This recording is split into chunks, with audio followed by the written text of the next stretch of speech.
Ձմռանը սառույց, գարնանը ջրափոսեր ու ցեղ, ամռանը փոշի։ Հայաստանի երկրորդ քաղաքում այս բնութագրումներն անշուշտ տանի եւ ավստրիական թաղամասերի մասին են։ Ջրեղ է ու չես կարողանում սենց գնալ մինչև ստեղը ջուր է։ Բնակիչներն այժմ այս ձմռան օրերին տանից դուրս են գալիս հուսալով, որ գոնե շքամուտքում մայթին կամ փողոցն անցնելիս չեն ընկնի, չեն վնասվի։ Սիպած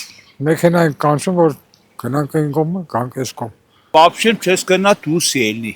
Թաղամասում կան փողոցներ, որոնք բառացիորեն դժվար անցանելի են թե հետնյոթների, թե մեքենաների համար։ Եղիշե-Չարենց փողոցից մինչև ավստրիական թաղամաս տանող հատվածներում տեղակայված են դպրոցներում անկապարտեզներ, սակայն ամենօրյա ճանապարհը հաճախ վերածվում է ֆիզիկական հմտությունների զարգացման առիթի։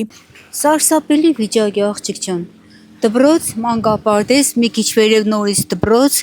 հələ հիմա ցեխ ու ջուր է։ Վաղը միսօր չեղավ ցեխն ու ջուրը փոշին կելնի, կխեղդվենք, նույնիսկ չենք տեսնի, աչքերներից դեմը չի երևա։ Մի երեխեքին բերեմ գտա, վրոց հարիտուն կաստինք կոշիկները սաղ ջուր կերնի։ Բնակիչները պատմում են, որ ճանապարհների բարեկարգման խոստումներ լսում են արդեն տասնամյակներ շարունակ, սակայն իրական փոփոխություն չեն տեսնում, ուստի ընտրությունից ընտրություն ցուցաբերվող հոգատարությունն արդեն սին ու դատարկ են համարում։ Այս 50 տարի խոսք են տալիս։ Վերեցին ջրի խողովակները հասկացրեցին, ասին հետևից պետք է ասֆալտելով գանք։ Այս 3 տարի արդեն ոչ մի բան չի անում։ Մենակ դատարկ խոսակցություն, սուտ խափել մարդկանց, փողոցների վիճակը տենում եք ինչա։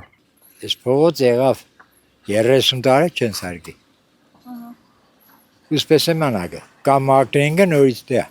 ջուրը լծվի գե, հույսե չկա։ Ինչ կսարկեն, թող չքանդեն, թող չսարկեն աղջիկ ջան։ Սիկին եղավ, սիկ շնորհք է։ Կուկան նա ընկեստան, քսեն լավ կեղնի, սա այդիա կուզեն որ պիսեն ասֆալտ պեղնի, փասուվա։ Մյուսները հավելում են, որ հալոցքների ժամանակ փողոցները վերածվում են ջրով ու ցեխով լցված տարածքների, ոչ արևկող հատվածներն էլ համեմատում են Սառույցյալ օվկիանոսի հետ։ Դե մեր վերևը բարձած է 33 շենքի մոտ, ես այնտեղ եմ բնակվում, այնտեղ ավելի պետար է։ Ոնց որ հյուսիսային Սառույցյալ օվկիանոսներն են։ Չի հալի միջև մարտ ամիսը։ Վերակառուցման եւ զարգացման եվրոպական բանկի վարկային միջոցներով իրականացվելիք ծրագրի ձգձգման համար Գյումրու ներկայիս իշխանությունը անգործության մեջ է մեղադրում նախորդ իշխանություններին։ Այսպիսով Անի թաղամասի շուրջ 37 փողոցների եւ ավստրիական թաղամասի ճանապարհների ասֆալտապատման ծրագիրը տարիներ շարունակ չի մեկնարկում։ Մինչ բնակիչները փողոցների առվակները թռնելով են անցնում, Գյումրու համայնքապետարանը իր Գյումրու քաղաքապետարանի պաշտոնական էջ Facebook-յան էջում 40 փողոցների հիմնանորոգման նախագիծը չավարտած, այսպես ասած, առուն չթռած հոպ է անում։ Ասֆալտապատման աշխատանքների ավարտի ժամկետ է նշում 2028 թվականի ավարտը, հետո հորդորում բնակիչներին ըմբռնումով մոտենալ։ Մեզ հանդիպած քաղաքացիների շրջանում այդ հորդորին հետևողներ կան։